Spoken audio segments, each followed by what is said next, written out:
The way this podcast was pitched to me was that I was going to be speaking to someone ancient. Miss me with the one-way street. Yeah. Like, that's so God. confusing. Quite honestly, looking at both of you today, I just see a couple of white people. Yeah. That's right. Yeah. Exactly. Yeah.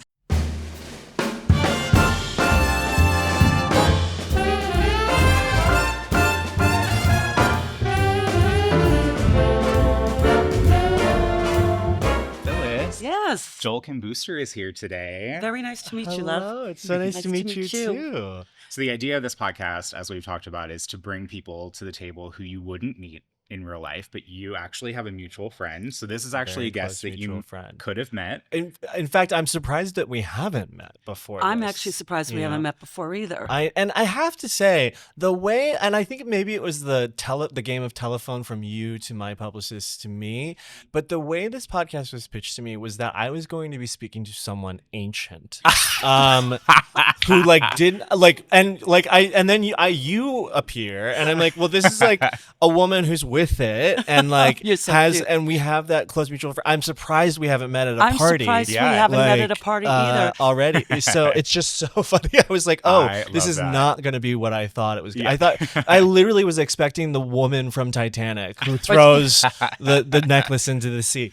That is how we pitched it to your publicist. Well, every time we reach out to get a guest, it says fabulous 70-year-old podcast. Yeah, I keep getting older and older. She's not actually 70 I'm 67. yet. Oh my God. But yeah, so we make it all, and I'll just say I'm 80, and then everyone will say how Exactly. good I look. Yeah.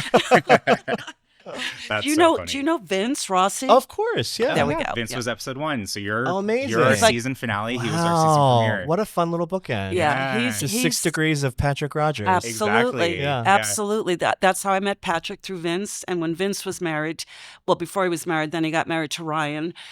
They all adopted me. So I had to go to all the parties in West Hollywood, every bar.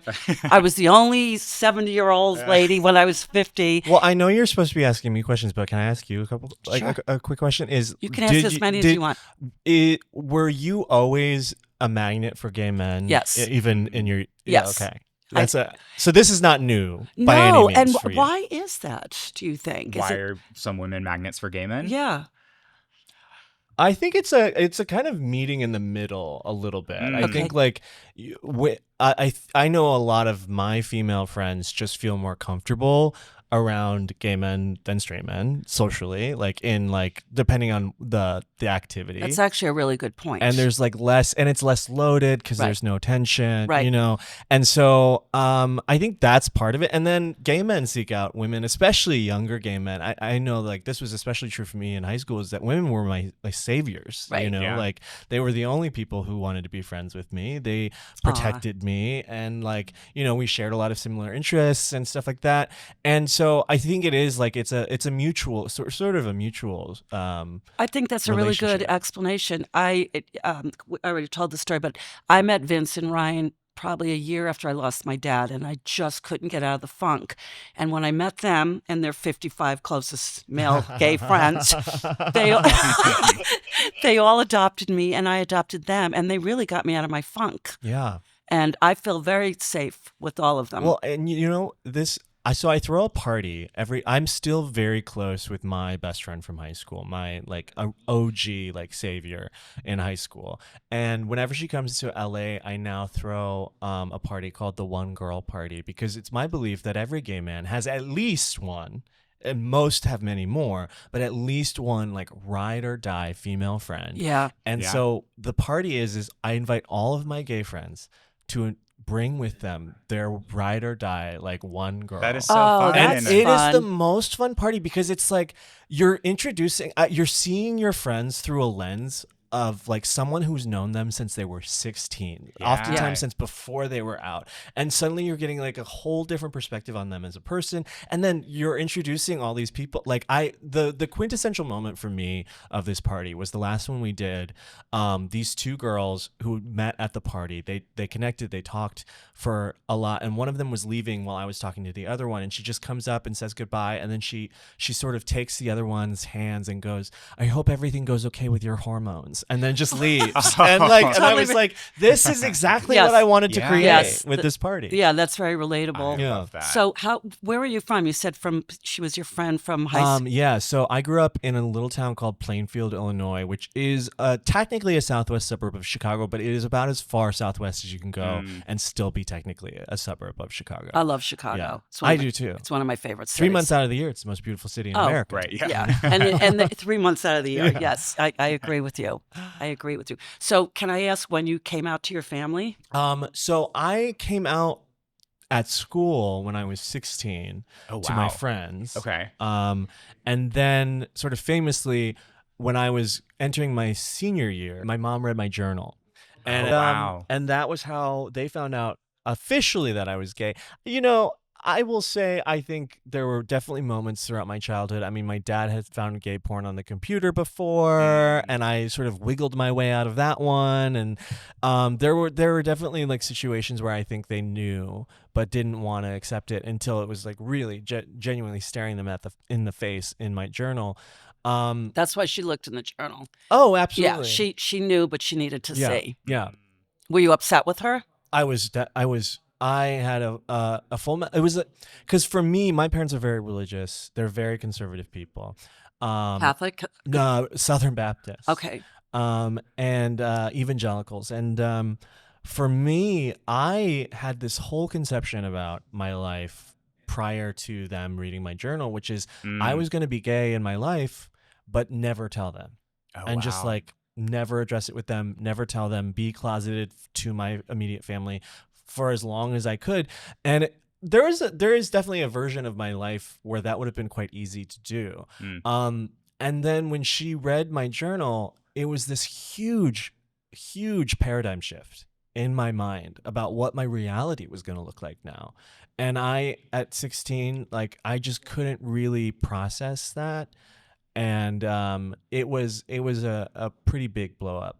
I mean, I really, you know, my mom, you could blame me being gay, but we mostly should blame my mom for reading my journal. But that really like blew up my family in a huge way. Is it okay now? It is okay now. I was emancipated when I was 17. I moved out when I was 17. Haven't taken a dime of my parents' money since I was 17, which is a cornerstone of my personality now. And I didn't talk to them again until like my freshman year of college. So we were estranged for maybe a little over a year. And you know, it is fine now. I should say too, I also lost my dad a couple of years ago. Sorry. And I'm sorry. And yeah, thank you. And the thing is about it is that like when we reconciled, the subject of my sexuality did not come up in the 15 years in between them finding out I was gay and us reconciling and today. And cut to during COVID, my dad passes from COVID. Oh boy.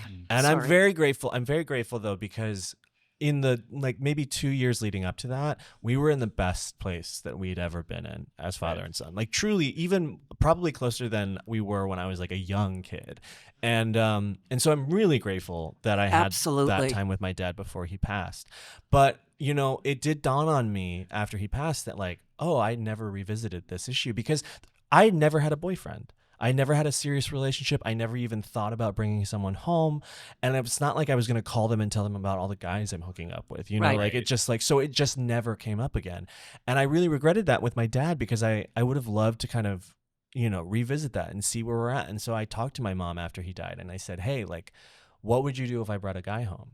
And I think because my dad had passed, she was really in a mindset of like, we don't have time to fuck around with this kind of shit. Yes. Yeah. And she was like, if you brought someone home who loved you and that you loved deeply, we would love them as much as we love your brother-in-law, my sister's husband. And she was very clear that like they're not like, this is not like tacit approval of my lifestyle. They're still not on this. My mom is not on the same page as me, as she likes to put it, with that part of my life. But I have, you know, I am now partnered and I've brought him home the last several Christmases and she's made good on it. She's lovely. My entire family is lovely to him. He gets on with my nephews and nieces so well. And like, but I should say there is sort of a line that they won't cross, which is I'm getting married at the end of the year, and they're not coming. They don't want to, or you're not asking? They don't want to. Okay. Really? And the thing is like I'm kind of relieved in a lot of ways. Yeah. Because I don't have to manage their expectations or their experience of my wedding now. And you have to babysit. No, and the thing is like, I think I say that I tell people sometimes that my mom isn't coming, and they're like, oh, that's so sad. And the thing for me is that I stopped expecting certain things from my family a long time ago, and I have found family, chosen family that like provides certain needs for me that my parents can't, and my family can't. Like there are just certain things they can't provide for me emotionally, physically, whatever. And it's just like, I don't know. It doesn't bother me at all. I never envisioned them being at my wedding, any of my family. And it doesn't, it's not even like, I'm not even mad about it or resentful about it with her. Like, I just know this is who she is. And like, she's done her best getting to the point that she's at now. And I'm not really going to argue with her I'm not going to beg her to come to my wedding. I understand. Right. I went through this with, who I'm talking about, where his family was very religious. And they said, I love you. I will accept him, but we can't come to your wedding.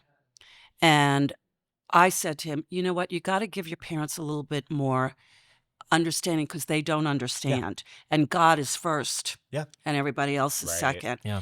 And he had a real time. But anyway, long story short, they ended up coming to the wedding, and they were fine. But I'm just saying to you too, your mom is incapable of understanding, because God is first. Yeah. No. And it's funny, like, since my dad has passed, I think it actually has ratcheted up a good amount, because now the focus is very much heaven-based. And I'm quite aware that my mother thinks I'm going to hell right now. And she does. She is very stressed out about that. And like, it is this weird sort of disconnect where we talk, and she talks to me as though I am regularly going to church and praying and like practicing faith. Because, when I was younger, I was very devout and very involved in the church. And I think like for her, it's just easier for her to sort of construct this image of my life where I am living exactly as she prescribed. Yeah. And she just is in denial about everything else a little bit. Does she, like, take Fire Island, for example? I think a lot of that was based off of like real experiences. Sure. Does she watch that content? Does she consume My mother that has never seen anything that I have ever done. Really? Professionally. She barely came. I don't even know if she came and saw any of my high school plays. And it's just something that my family's been really uncurious about, that part of my life, for a long time. I think, when I was younger, it's just like my dad grew up on a farm. My mom, was an Army brat. Like, they did not think that performing was important at all. And it sort of bummed me out, but like at the time. But again, like, there's something weird. Talk about giving your parents grace, is that like, it really did like teach me in a way to prioritize myself in a way that your parents don't often teach you, because they're prioritizing you. Because this instance of my parents not really prioritizing me, it really taught me an important lesson about like, you do have to like consider yourself and your needs. But yeah, she hasn't seen it. I think the one thing she maybe has seen me do is Celebrity Jeopardy. Okay. I think that's like the only family-friendly piece of work that I've ever. Because you were on Match Game recently, but I guess that can also get yeah, no, that's dirty. a little dirty. Yeah, that was a little dirty. I don't think she'd like it. I don't think she'd enjoy it. I think she may have seen. I was on Great British Bake Off, the Celebrity Edition too. Oh yeah. And she may have watched that. I think my sister definitely did. Okay. Because that's very wholesome as well. Right. So yeah. May I ask how old your mom is? We could cut this if you don't want. No, I mean, she must be. I actually don't know, but I think she's 68. So she's my age. Okay. Yeah. Phyllis' age. Yeah. So I still have hope that something might change with this. The older women get, especially after losing your father, you're a kid. You're her son. And I bet she will eventually watch something of yours. Yeah, there's like, I would like to actually like, it's sort of like my mission now is like, what can I write without compromising my voice and my vision that would also be something that my mom could connect with. Yeah. And that's like a really like high bar to clear. It's difficult bar to clear.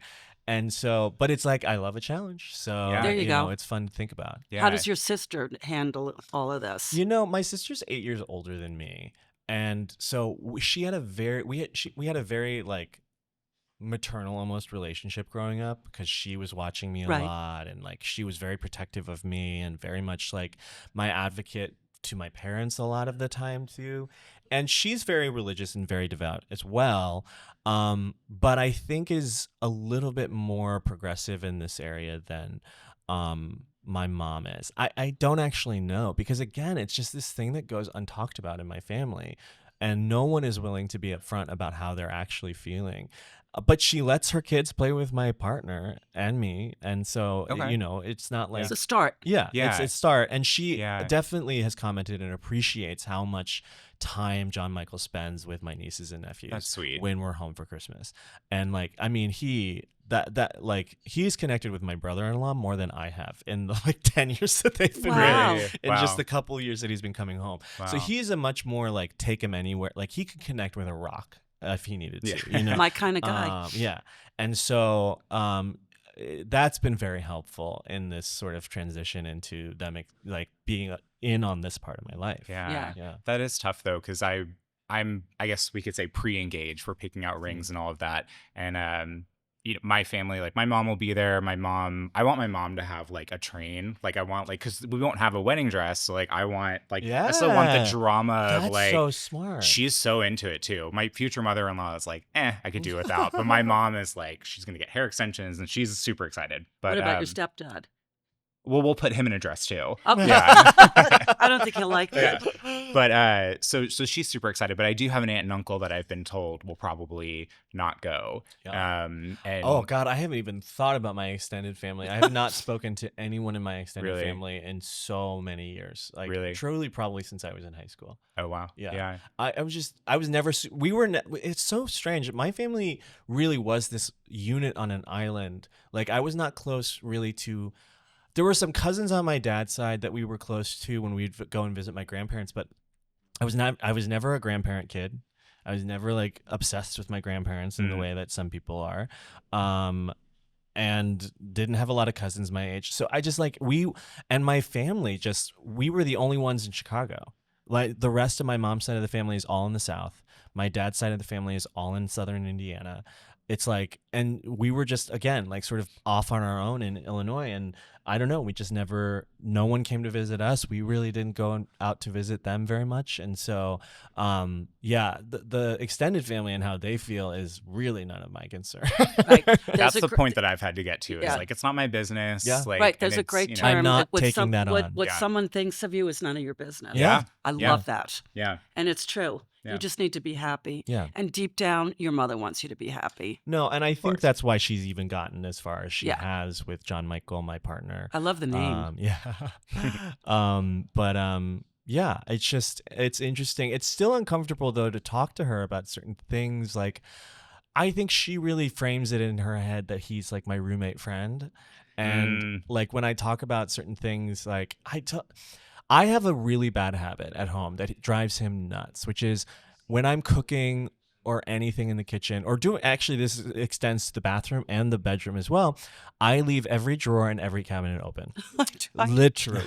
Every single time. I do too. And I didn't notice this ever in my life, but when we were home for Christmas last year, he noticed that my mom does the same thing. Oh, wow. And I thought that was cute that he noticed that. Yeah. And I told my mom that. And I could tell as she got really uncomfortable, I think, because of like this, like being observed and like having it be my partner that's observing this in me. Like it was a strange conversation. And I think like, that's kind of sweet though that he noticed that and that you got it from her, because like I know you're adopted, and so like there's some nature versus nurture there of like that's a behavior that perhaps you learned from her, right? And like my partner Jake, I always say like no one makes more dishes than Jake. Jake will make like a 5-course like Ethiopian dinner, or he'll go all out for like a Tuesday, and there's just like a huge pile. Yeah.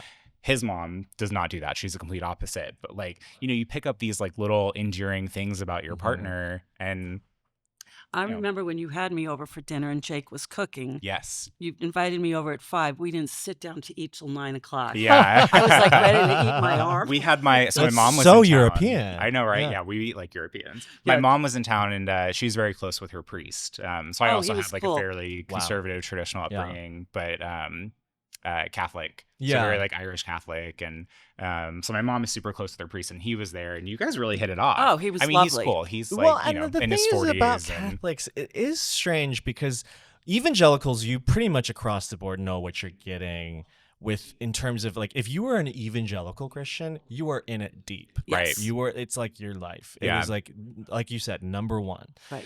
I have found with a lot of Catholics, it is a little bit similar almost to Judaism in that there's a lot of cultural Catholics Yes. Yeah. who are really not that into Right. like, Yeah. the actual legalism of the religion Right. at all. They're Right. really picking and choosing like That's which me. things Yeah. they, adhere That's to. I'm Italian, so Italian Catholic, yeah. the same thing. The Yeah. culture was very Yeah. much a part of it. There are of course devout Catholics but the ones that I encounter on a day-to-day basis are very much like they're from Boston, they're from Yeah. Irish Catholic, Yes. Yeah. Italian American. Yes. And it's just a thing that was passed down to them by their family, Right. and it's not even something that like they still are fine with me, so, Right. Yeah. Yeah. I mean, for me, like I, still go to church a few times a year, and like I was raised Catholic, went to Catholic school all the way up through university.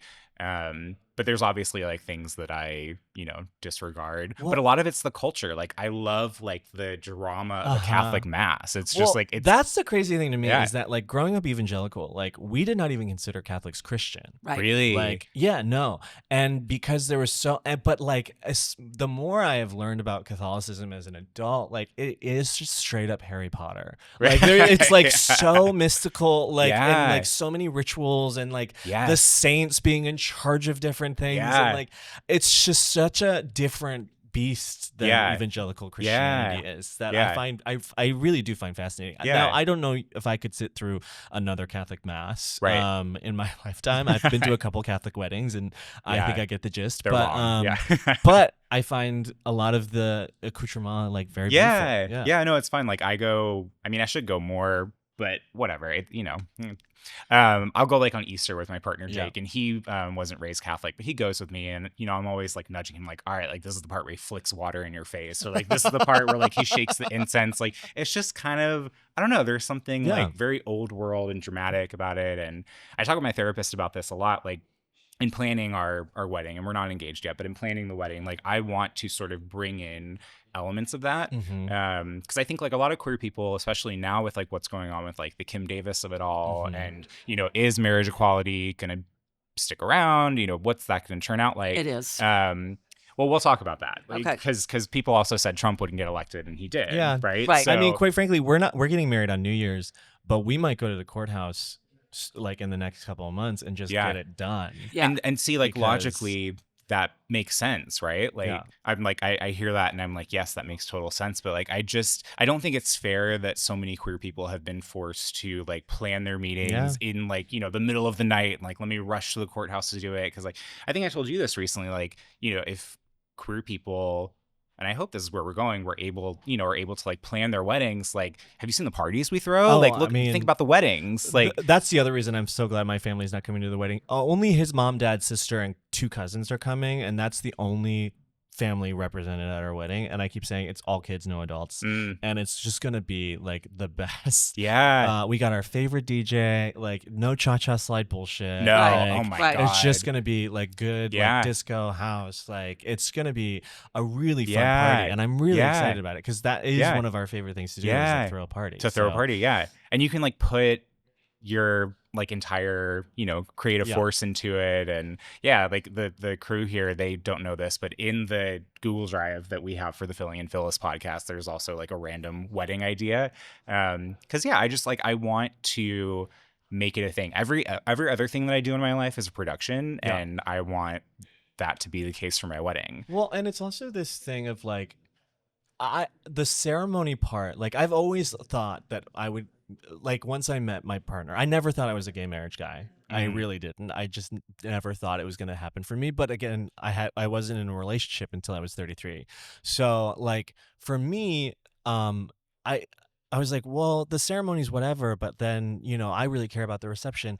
But the more weddings I've been to with close friends, and the more I think about it and understand what the ceremony means, it is like kind of this thing of like, it's accountability. It's like standing up in front of all of your friends. It's that thing of like when you tell someone you're writing a book, it's like, well, now you have to write the book because you told everyone you're writing the book. Yeah. And it's like, oh, I'm going to stand up in front of all the people that I'm closest to in my entire life and say, I'm going to be with this person forever. And it's a weird form of accountability because now it's like, well, I said it and I said it in front of these people. So I better make good on it and do the work to make sure that it lasts. Does it feel less scary now that you know who that person is? Oh, way less. Because when I was a kid, I mean, there's parts of this that like being gay, like that was the other thing. Like, am I actually ever going to do this? But like, it felt like awkward, like, oh, like I'm gonna get up there and like say vows and like kiss, someone in front of everyone. Like it just felt like very like intimate. And now I'm like, yeah, of course I'm gonna do it. Yeah, like it now that I know like what person is there, and it doesn't feel like awkward anymore. Yeah. Phyllis, I got so much done this week. Well, that's a headline.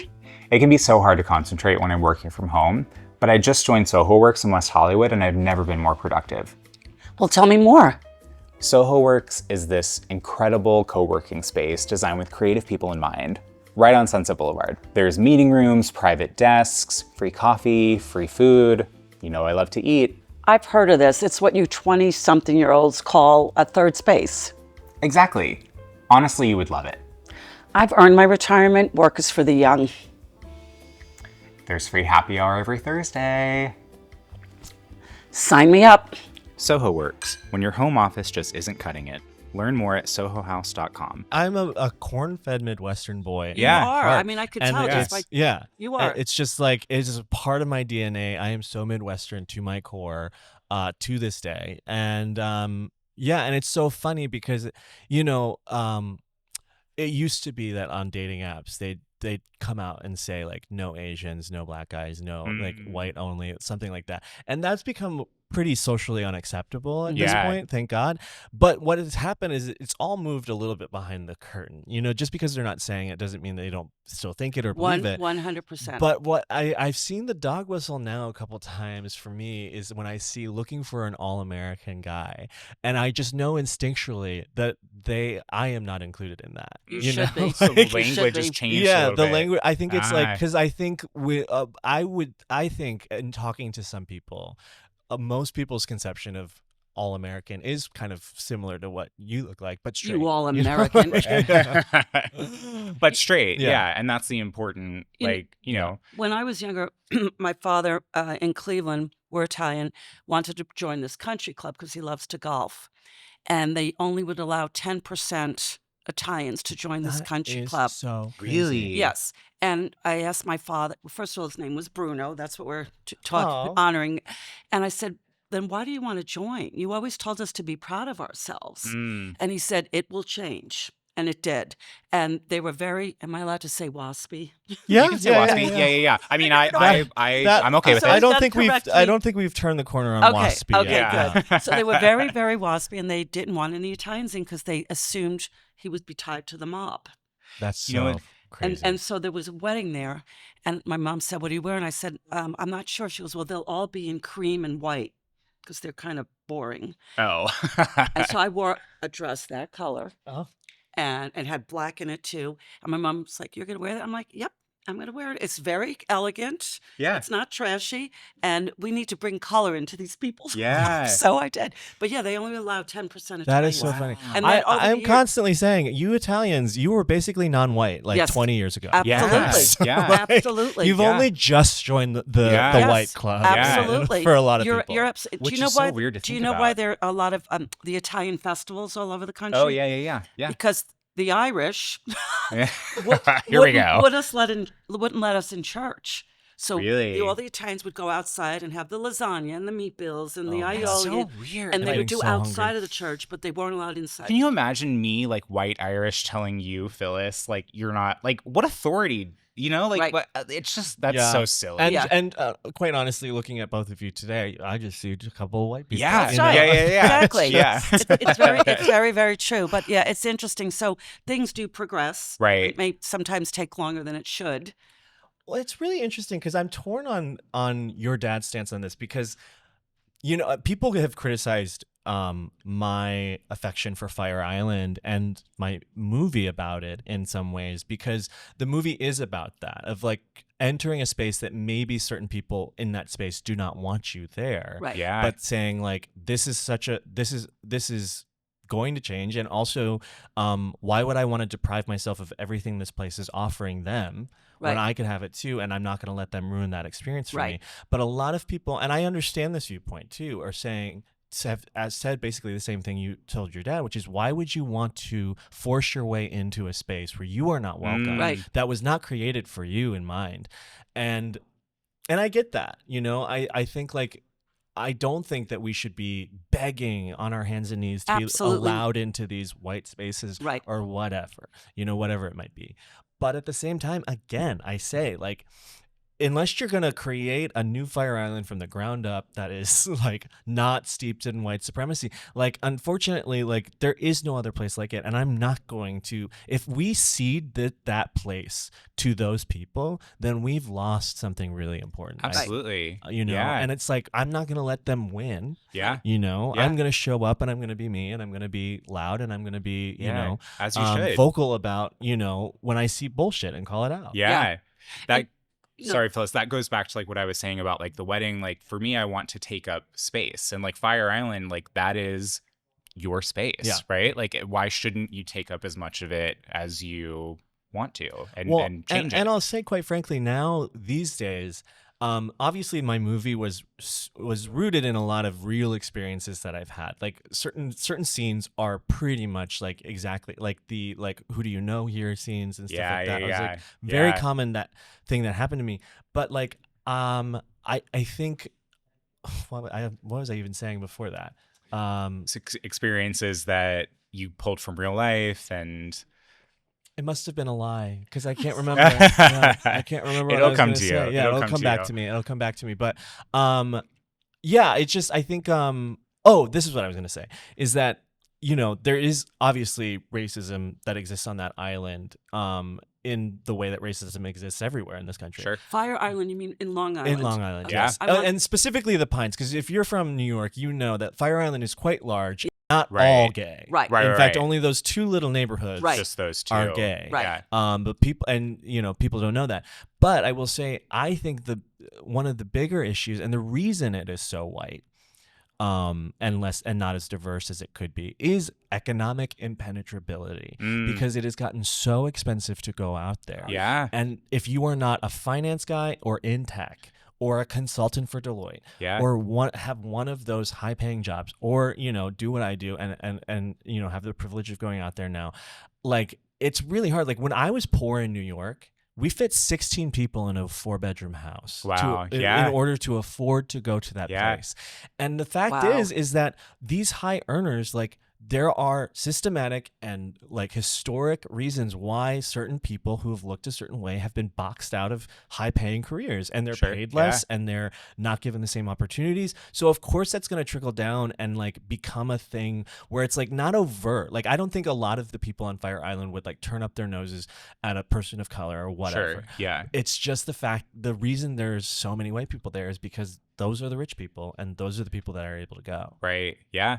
It reminds me like when I went to Coachella 2018, kind of same thing. It's like so just expensive and like unobtainable now. And like we had like 12 people in one Yep. house. But in the movie Fire Island, which I rewatched last night. Where can I watch it? On Hulu. Hulu? On Okay. Hulu. I have Hulu. We'll watch it together. Okay. Yeah, I think you'd really like it. You guys, show up at Margaret Cho's character's house, and I love her. I saw the house and I was like, "This is cute. This is great. Like, this looks nice." And then you guys go to the other house, and the guy on the stairs Yeah. is like, "Can I help you?" And it's like, I thought it was a nice house, and then you see kind of like what the differences. Yeah.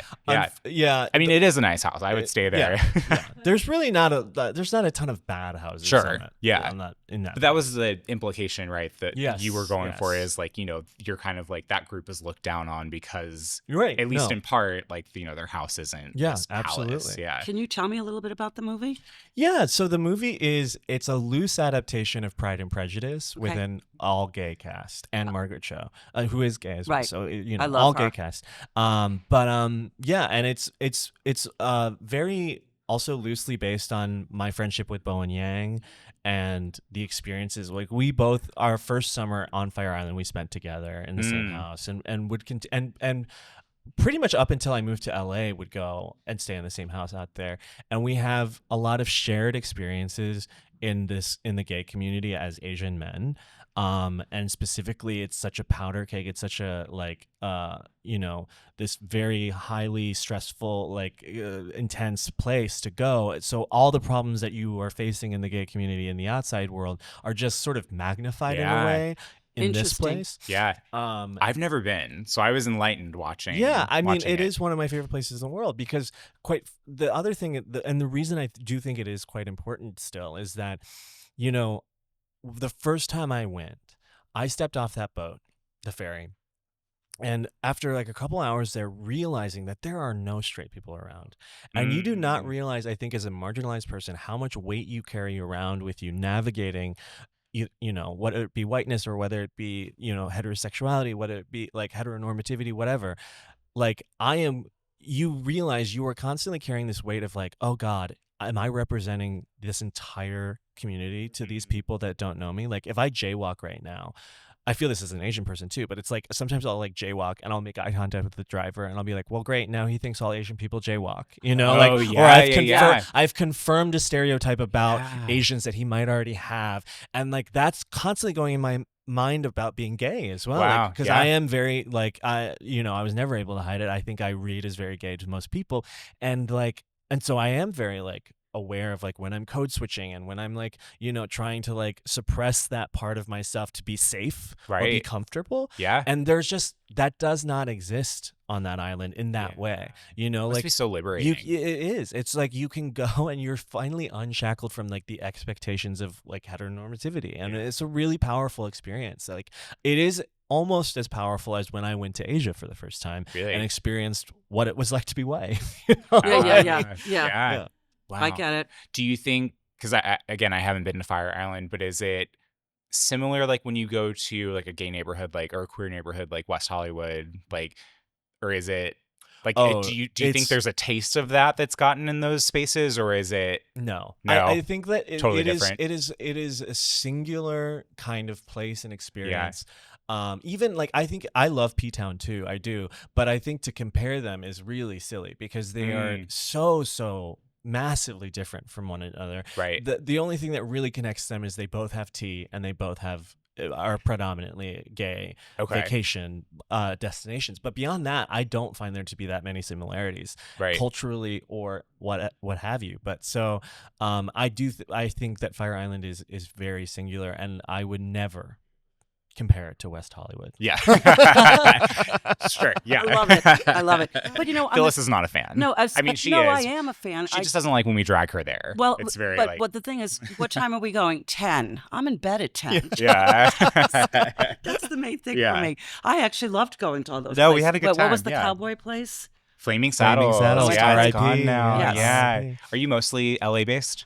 Mostly LA based now. Okay. I'm back and forth a good amount for work stuff. I had the privilege of basically being in New York every month for the last year and a half. For one thing or another, which is kind of the happiest medium for me because I lived in New York for 6 years. I loved it. I still think it's the greatest city in the world, but it takes a lot of energy to live there. Yeah. And it is so fun to visit. Yes. Yes. Yes. And that is like, I love the life that I've constructed for myself here. and would never trade that. But it is nice to be able to dip in, ride the ride for 4 or 5 days to a week, and then get off the ride and come back to my West Coast weed, my couch, my boyfriend, like just like chill, and it's just like there is no chilling in New York. No. I've never actually. I mean, I lived in New York until I was 5, which really doesn't count. But I spent all my summers actually like just north of Fire Island on the mainland, I guess. Amityville, Belmore, Massapequa. Like I have family there, so all my summers were spent there growing up. And I had no idea Fire Island was there. Honestly, if I had known, like when I was 17, I probably would have gone and let's check it out. I have heard many tales similarly to that of my friends who grew up on Long Island. I had no idea. But I think living there is just like a totally different beast, and I'm so grateful that I'm in LA. And I'm a big fan of Fran Lebowitz, the writer, humorist, and she talks about like just taking your laundry to the dry cleaner in New York is this whole chore, and here it's not that. When I would go to the grocery store in New York, I'd be like, okay, here we go. I'm going to the grocery store. I can do this. I got this. And then you have to go to the grocery store, and then you have to think about how much you can carry back to your apartment. Right. And like here, it's like I pull into the Vons, I get a parking spot, I finish the podcast I was listening to, and then go inside and just like a leisurely pace. It's a completely different life. Right. And so it's just there are certain things like that just make it so much easier. Now, I would in a heartbeat trade public transit for driving. If it were tenable in the city. Although I'll never drive in the city. Have you ever driven in Manhattan? Oh, I have driven like maybe 3 or 4 times in Manhattan, mostly moving trucks. So So truly perilous and scary every single fucking time. I bet. I've only driven in Queens and Brooklyn. Okay. But that's very different. Very different. But I don't even like driving like downtown LA, like any sort of like high rise, one-way streets. Like miss me with the one-way street. Like that's so confusing. Like I just can't. I really hate driving just in general. Yeah. I really don't like it. And I don't know if you guys know this. In the early 20th century, LA had the most state-of-the-art public transit system in the world. Really? People would come from all over the world to look at it and study it and like take away ideas and things like that. It looked so cool. They were like streetcars. There were like things that went up into the hills.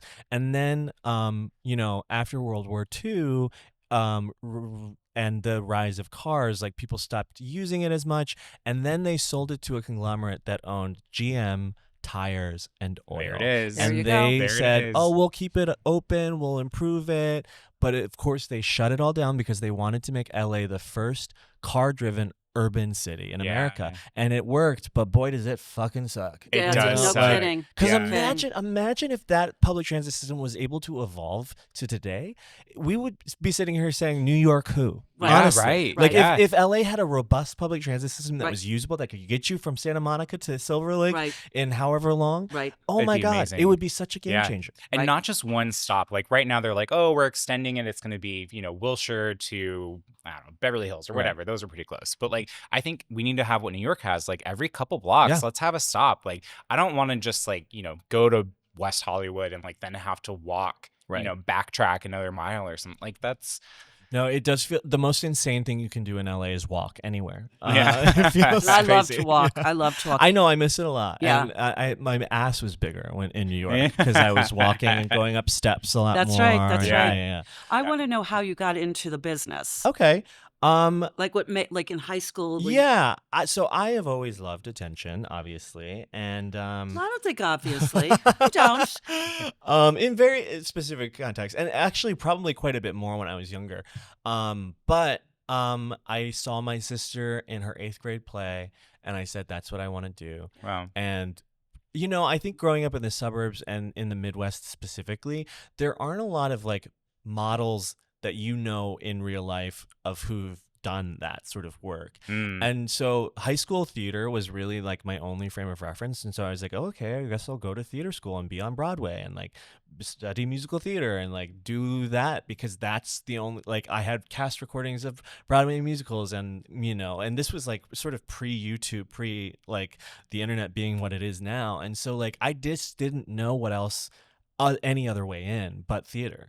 And so I went to theater school, moved to Chicago after school, changed my major midway through college from a performance emphasis to a writing emphasis, a playwriting emphasis, Ah, and moved to Chicago primarily because my thesis play from my senior year of college was being put up and produced in Chicago. And so I moved there to, oversee that and experience that. And then I wanted to write more plays. And Chicago is an amazing theater city. In fact, I Yes. think it's my favorite theater city Really? in America. Just because and as an actor there's all these black box theaters where the max capacity is maybe 45 people Cool. that can watch these plays. But doing those and it's all run by these small guerrilla DIY, it's people not making money, just doing it for the love of the game. And when I was doing those projects, I was getting called in to be really interesting roles, and it was all colorblind casting because you kind of had no choice because Right. you were using the people that were willing to work for free. And then as I got more successful in Chicago and started to rise up in that community and started going to auditions at Steppenwolf or the Goodman or some of the bigger theaters and getting called in to do, I got an agent in Chicago at one point, and I was going in for commercial work and TV work and stuff like that, on-camera work. And it just dawned on me, this was back in 2010, 2011. And so we were not having the same conversations about diversity and casting that we are having now. Right. And so the more successful that I got as a performer, the less interesting the roles became, because once it became more mainstream, it narrowed the vision of what they thought an Asian American man, kid, young adult should be. And so I was incredibly bored by that and incredibly frustrated. And I was working on a play called Five Lesbians Eating a Quiche, which is exactly Amazing. It's also the plot. And Beth Stelling, who's an amazing stand-up comic, very successful, she was getting ready to leave Chicago, and she was sort of the queen of Chicago comedy in some people's eyes. And I went and saw her in a show, and I just I'd never seen stand-up that felt like it was for me, yeah. or open to me to do, Yeah. and she was like, you write, you perform, you should try stand-up. And Yeah. I was like, okay, I'll try this as sort of a creative outlet that's never going to be serious. I'll never be good enough or taken seriously enough as a comic to ever do this, because comedy was just never something that I really thought about either. Really? No, I was a funny person, depending on who you ask, but I never really wrote a joke before trying stand-up for the first time. And then slowly over time, because I was able to write my own material and perform my own material and just be create a sort of an identity that was more authentically me, or at least a more interesting version of what it meant to be Asian American and gay and adopted and all of these things. I wasn't getting that in auditions for television or Chicago Fire or whatever the fuck was filming in Chicago at the time. Yeah. And so stand-up just slowly became it took over my life because Wow. it was more fulfilling than anything else I was doing. And that's when I decided to move to New York and start really diving in and doing it. I bet that was really empowering too, because I actually recently went to a comedy show. A friend of the show who we had on as a guest recently, Brittany Ross, she does backyard comedy shows, and she had a whole lineup. But there was the guy who finished the show was a young gay guy in his 20s or 30s, and he mentioned as he thought he was bombing. I thought he was doing great, but he mentioned as he was bombing, oh, I teach comedy, blah blah blah, and I watched this whole set and I thought it was hilarious, and I was I've always wanted to just test that out and see is that something that I would enjoy or be good at. Who knows, maybe I would just hate it, but I'm interested in taking his class because having a queer teacher and someone who is also kind of on the margins of what is sort of mainstream. Absolutely. And if I'm not gonna learn from some broy straight guy. No, I mean, I'm sure he would but he's not gonna get my joke about Yeah, no, I mean, I will say I learned from a lot of really great queer sort of multi-format artists in Chicago and really integrated a lot of that into the stand-up that I was doing at the time. And so and back then, we were all labeled alt comedians, which is What so were you funny. labeled? Alt comedians, alternative Why? comedians. Because you were queer? Basically. And Really? I will say maybe, it's funny because I think if someone watched my Netflix special today, I don't think they would say there's anything alt about it. Right. I'm not Julio Torres. I'm not out here Right. somehow making shapes interesting and funny. Yeah. You know, I'm talking about my life in the same way that, you know, any of the big name comedians do, Right. Kevin Hart, you know, Amy Schumer, like any of them, Yeah. it's pretty much the same, except the content's a little bit different. Sure. And, you know, and it was funny back then, I think, because both I was performing as a alternative identity in alternative spaces, because I found it really hard to penetrate the Chicago stand-up scene because I was so ingratiated into the theater scene in Chicago, and stand-up is so social. You have to put in your time. You have to hang out. If you want to get booked, you have to do a lot of politicking. And I just didn't want to do that because I had a group of friends in this other medium. And so what I would do is I would perform stand-up at theaters. I would open plays at Steppenwolf by doing 10 minutes of stand-up comedy. If they were doing a comedy, I was like a warm-up comic for the fucking Steppenwolf Theater. And like, so I wasn't really in the like really hardcore stand-up scene in Chicago. And part of the reason I moved to New York was it was a Band-Aid rip for me, because I was like, I am so established with this wonderful chosen family in Chicago. I will never focus and really dive headfirst into stand-up if I stay in this city. I needed to like start over in a city where I could just make it I had my day job that I worked 50 hours a week, and then I would go and do open mics until 2 a.m. And that was my routine for like the first 3 years that I lived in New York, and all my friends were comics, and suddenly it was very easy to do that politicking and hanging out. Because like I had no other options. I had no other friends, and they were all, became really close friends of mine. And so, yeah, that's why I moved to New York, because I just knew I was never going to break away. Hey everyone, this is Matt Cameron popping in again. I hope you're enjoying the episode. We had such a great time recording it. Listen, while you're here, leave us a review wherever it is that you're listening, whether that is Apple Podcasts, Spotify, it could be YouTube. Give us a like, a subscribe, all the things. It is super helpful for us in spreading the word of this podcast. Again, I hope you're enjoying, and let's get back to the show. I always think stand-up has got to be the most difficult job in the entertainment. And I mean, I would be, and I'm a funny person, I would be petrified.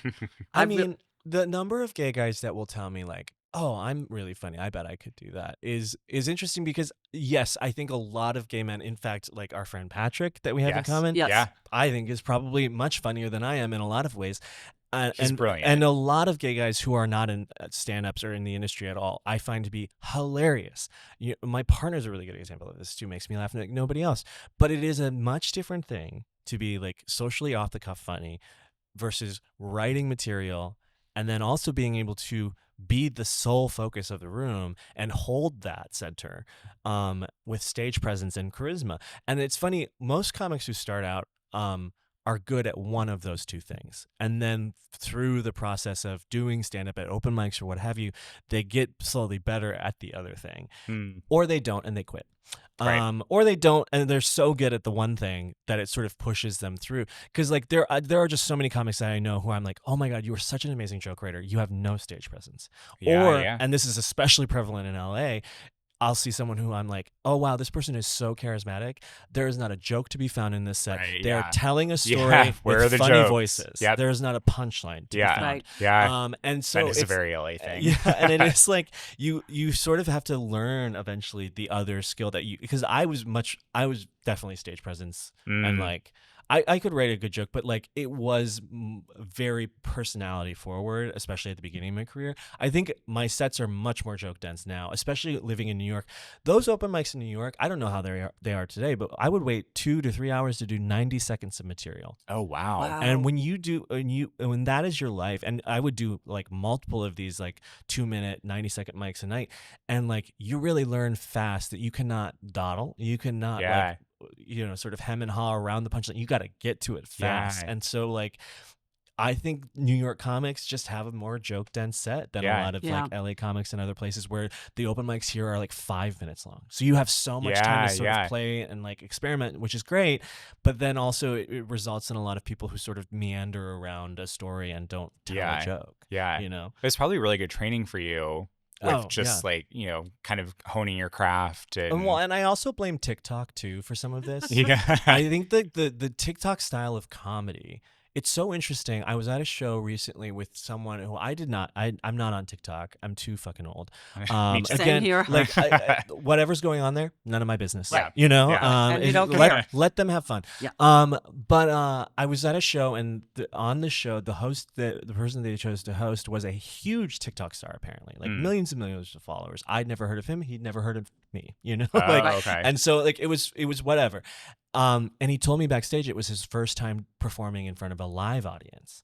And of course he bombed. Of course he Right. bombed miserably because the thing is I'm sure he's very funny on TikTok, but he's editing those videos. It's the quick cuts. Yeah. It's the rhythm of a funny TikTok video, and it's like that doesn't work on stage. It's different. And I think I see a lot of younger comics coming up now who are probably very successful on TikTok, but cannot figure out a way to translate it to live. Yeah. You know what that reminds me of is we all remember how hilarious Michael Richards was as Kramer. Mm-hmm. And then when he did the stand-up, remember how he Yeah. bombed? Yeah. And he was and you would assume he would be able to transition into the other, and he couldn't. It's I think different. that was the end of his career. Yeah. Obviously. Yeah.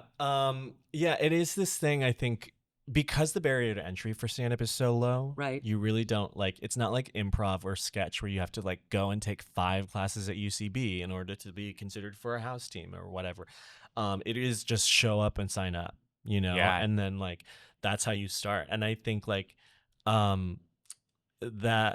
because of that, like it sort of invites a lot of people who maybe like shouldn't be doing it. Yeah. Right. If you don't have to invest any money or like True. a weekly class schedule with it, like it's just so easy to start it. Yeah. And it's so easy to get addicted to it, and it's so easy to continue doing it far after you should be doing it. Right. Yeah. Well, you made a good point earlier saying like there's so many gay guys that have said to you like, oh, I'm funny, I should do this. And I listen a lot to Trixie and Katya to their podcast, and they've mentioned that a few times. Like so many gay guys are like, oh, I could do drag. Put me on RuPaul's Drag Race. I'd be great. And I know it's delusion. hard. Like Yeah. it's delusion. Yeah. No, there's no way it's easy. Can you see Ryan doing drag? Which Ryan? Well, Vince is Ryan. I could. You could? I could. Let's do it, Ryan. Yeah. Yeah. I don't know. I totally could. The power of makeup in a wig. Exactly. Yeah. You talked about imposter syndrome recently in an interview. And I wonder, like, how does that sort of like trickle into your work? Does it push you harder? It may push me a little bit harder just by virtue of the fact that I'm far more critical of my work now than I was when I was in my 20s. Like I often say, I wish when I was in my 20s coming up in New York, doing those open mics, grinding it out, I was convinced of my own greatness. And I was convinced that I would eventually be sitting right where I'm sitting right now, having the life and career that I have right now. And no one could tell me anything. No one could tell me any different. And then I arrived here, and suddenly I'm like, I don't deserve any of this. This is shit. This, my movie is bad. Like all of this stuff. Like I really, it's so funny how it flipped so fast. And like I say, like I wish I had half the confidence I had at 25 that now at like 38, know, and it's just, it's funny how it happens that way. But I do think explain that to me. I want to understand this better. Yeah, I think it's just like when suddenly it's so easy to be convinced of your own greatness when there aren't a lot of eyes on you and the stakes feel much lower. Okay. Because it was like, oh, tonight I have 2 shows that are at bars that where the patrons don't know a show is happening. So it's like it's not that no one's paying to see me. Right. But like then, I go on tour and, I'm in front of an entire auditorium full of people that now suddenly, even when I started headlining in 2016 is when I started headlining clubs. And this was well before, I think I had just been on Conan and that was maybe it. And so I was headlining based off of that clip alone.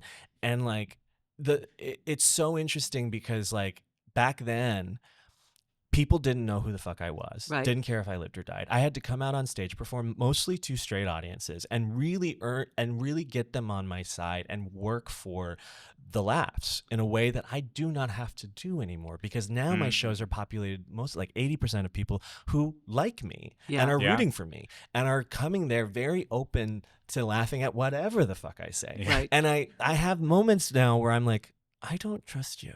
You know, like Yeah. it drives it gets in my head a little bit because I'm like, I don't think that joke was that funny. Why did you laugh that much?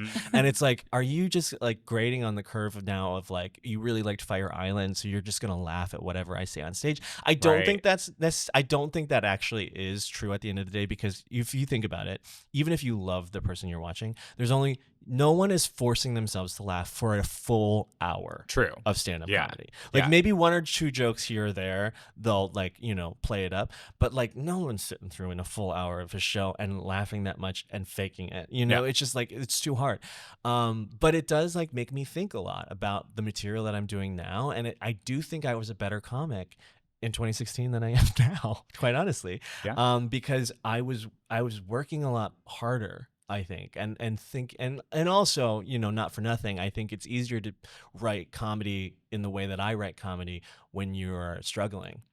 Yeah. Like when I was, again, working that terrible job and then had no life and was dating a bunch of shitty people, just well of material to write Of about. course. Yeah. And it's like my partner sometimes is like, oh, like it's funny you don't have more material about me, and I'm like, yeah, quite honestly, I'm a little disappointed that you aren't more dramatic or Yeah. like more of a problem in my life, Right. because Yeah. it's like the reason I don't write about him is that he genuinely just pretty much makes me happy and is Yeah. a normal Aw. person. Yeah. So it's like Really- there's Yeah. just nothing to pull from. Yeah. So- That's what I tell my therapist. Like, we talk about everything except my partner Jake most of the time. And, sometimes like he'll have to be home and it's like, whatever, like, he's in the background, but like it's not about him. It's Yeah. never about him. And I think there's like, for me, there's a lot of comfort in that. Yeah.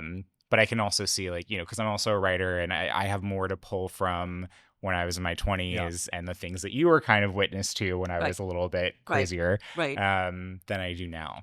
But I think also I'm listening to you, and you hear a lot of people in the actors and such. Once they get to success, then they're scared. Yeah. Because they don't think they deserve Yep. what they're getting. And I've heard Nicole Kidman say that, Yeah. and Meryl Streep when they were doing the hours. They were Which is nervous crazy. to take on the role Yeah. because they didn't. And they were speaking with Oprah, and they said, "I don't think I don't think I'm ready." Yeah, I- and it's so funny, Really? the cognitive dissonance to be speaking to Oprah Yep. about your job Yeah. and still think Right. that you don't Right, belong right, there. It's so exactly. funny to but me. it There's that should be comfort there for comforting. yeah. Yes, that's why I mean, it's mentioned comforting it. to even hear that you deal with that because I mean that's I think like for me too, like I'm someone who will scroll through the comments on something that I've posted, and it will be 100 positive comments Yeah. from people that really appreciate me, and then one shitty one, and I will fixate on that shitty comment. That's how I am. for days. Yeah. I'm you worried know? about that with this and podcast. it's this weird thing where I'm like, oh, like those other people, they're rubes and idiots for liking me. This one person who hates me, they're intelligent. Isn't You it know? interesting how we Yeah, do yeah. that? How our mind Yeah. does that. Yeah. Like, Yeah. it's so crazy. Yeah. I would do the same thing. That's why I don't think I'd read anything. No, I mean I've gotten pretty good about avoiding it because, quite frankly, I've been on a public-facing internet professional gay person for Yeah. 10 years now, and gay people can be vicious. and that part, online. But like at this point, I know all 6 reasons why people hate me on the internet. No one says 6. Yeah. anything different. It's Yeah. all in one of those 6 buckets. Yeah. And so like I don't even really have to look anymore because I know what they're saying, and I Right. know the critiques, and I know like what annoys people about me at this point. And so I read it now and it just sort of washes over me because I'm like, well, just another person who thinks I only talk about being gay, and that's Right. like the one source of my material. But the other 99% love that's Yeah. what you talk about, yeah. right? And that's not just what you talk about, but like that is the thing that your audience identifies with. Yeah. And a lot of times it's like, why are you even on this person's page? Like, Yeah, why are you- I mean, truly. Right. Well, and quite frankly, a lot of it is like when Netflix posts like a clip of my stand-up special, or Comedy Central used to do that for Yeah. my Comedy Central special. It's like suddenly they first of all will choose the basic jokes like that are like basically filler in my sets, and like choose those jokes to highlight, and then it does open it up to this audience that I am not for, and they are not for me. right. Like Can't that's not please everybody. And like again, like I came up performing for mostly straight audiences. I can like, and I talked about the same shit I'm talking about now. And it's if the joke is funny, if the punchline is strong, people will laugh pretty much, no matter what, unless they have like huge ideological like blocks that they like Sure. are homophobic or whatever, and I Right. can't get on board for it. But I don't need to perform for a majority gay audience, queer audiences, to get laughs. Right. Like Right. it's just not true. Yeah. No. And so I think like there's that assumption, but it's like I wouldn't have a career in stand up if that were the case, because there aren't enough of us to sustain True. Yeah. to sustain yeah. a world fucking tour. No, Yeah. there just Right. aren't enough. I wish there Like, were more of yeah, us, but yeah, same. So do I. So Loot season 3 is coming out Yes. soon. What can you tell us to Um, expect? What can we look for? I think it's the funniest season that we've put out there by far. I think comedies really benefit from a long sort of runway, and like, comedies used to be 24 episodes long. All television used to be 24 episodes long a season, and now that it's like we have 10 episodes, it finally, if we're basically 3 seasons in at 1 season of 30 Rock, Yeah. a season and a half of 30 yeah, Rock. that's so true. And it took all of the Parks and Rec, The Office, 30 Rock, some of those greatest single cam comedies. It took a long time for them to find their footing and figure out the characters enough and get to know the characters enough to figure out what's funny about them. And listen, I love our first 2 seasons. I think it's gotten better and better each season. But yeah, the first season, it is a slower start because you have to get to know these people. In the same Right. way, it's a slow start in almost every comedy pilot, Well, White Lotus was hard for me the 3rd season to get the into. 3rd season. Well, that's the thing about dramas, is I find that dramas, they start really strong because they usually have a really like hooky premise. Yeah. Yeah. And then they sort of slowly decline because you get lost in the sauce a little bit, and as things get more complicated and the lore gets more built out, it's just like, and you find answers to some of the questions that they set up, it's just not as satisfying Right. as like and comedies are the complete opposite, where it's like they usually start out kind of bad, and then as they have more time, they get a lot better. And so I think that's definitely happening with our show. And honestly, I'm just like, this is the first time I've made it to a season 3 of anything. Amazing. that's- Congratulations. Congratulations. And so it was a really great experience shooting it, because it was like, oh, this is the first time. This is like a well-oiled machine. We all know Yeah. our roles. We all know what we're doing. We all know how to do it. And the great thing about this cast is that there is like zero ego Yeah. amongst any of us. And It that's really unusual. is. Yeah, it really is. And it's such a nice working environment. And Maya, I say this constantly, is one of the best bosses I've ever had. She is such like, having the number one person on the call sheet be someone who loves their family and cares about their family, as opposed to many of the bosses that I've had who did not care if their families live or die. It massively changes the atmosphere on set. Interesting. Because suddenly it's 6:00 and Maya's like, we're not going until 11 p.m. Actually, we have to get this done soon because I have to go to my daughter's dance recital. She's got 4 kids. Yeah. I believe, right? Mhm. And it is not a 5 nanny situation at that house. Yeah. Like, she is still driving her kids to practice and like doing mom shit. And it's like really remarkable to witness. And again, like, it just is like, the culture on set is so much different than some of the other jobs I've had, where they're either younger and don't have families and are like completely focused on work, or like, old men in their 40s and 50s who like Right. are so over their families and don't want to go home. Yeah. I had a It friend makes a that sat difference. next to her in a theater, a movie. She brought her kids, and one of the kids wanted the M&Ms, and they were like $10. She goes, "I am not spending $10 on M&Ms. I'm just not doing it." And I love that about her. Yeah. Who could blame her? Yeah, We can't wait to watch it. I love can't. You were seasons 1 such and a 2. joy to spend Thank you time so with. much. This has been Thank such you. a great And conversation. I you're- could have done this for like another hour. I quite know honestly. you're We'll have very you back. interesting, and, We're and gonna. yeah, I enjoyed this very much. Thank you so much for being here. Thank you so much for This was having You're a a doll, pleasure. and congratulations on your Thank wedding. you so much. Yeah. And I want to follow you on. Yeah, very mutual. Hey Philistines, thank you so much for tuning into this week's episode. For more Filling in Phyllis, follow us on social media. That's at Filling in Phyllis on Threads, Blue Sky, Instagram, and TikTok. Also check out our YouTube, where you can find full episodes, bonus content, and so much more. While you're at it, please be sure to like, subscribe, and leave a comment wherever it is that you're watching or listening. That's a huge help for us as we get this podcast off the ground. Thank you so much for listening. We love you. Thank you so much for listening, and we'll see you next time.